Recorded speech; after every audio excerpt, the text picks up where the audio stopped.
আজকের দিনটা একটু মেঘলা মেঘলা এবং চারপাশটা অনেক সুনসান, ভালোই লাগছে।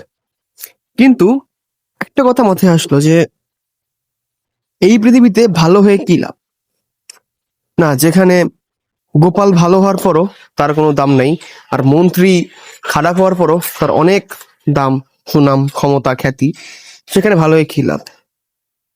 যেখানে ভালো মানুষ কষ্টে থাকে আর খারাপ মানুষ ভালো থাকে, যেখানে উন্নতি করতে গেলে সবাই পিছ ধরে টান দেয়, আর খারাপ কাজ করতে গেলে বা খারাপ কাজ করে ফেললে সবাই সবার আগে ধাক্কা মেরে সরায় দেয়, আগায় দেয়, সেখানে ভালো হয়ে কি লাভ?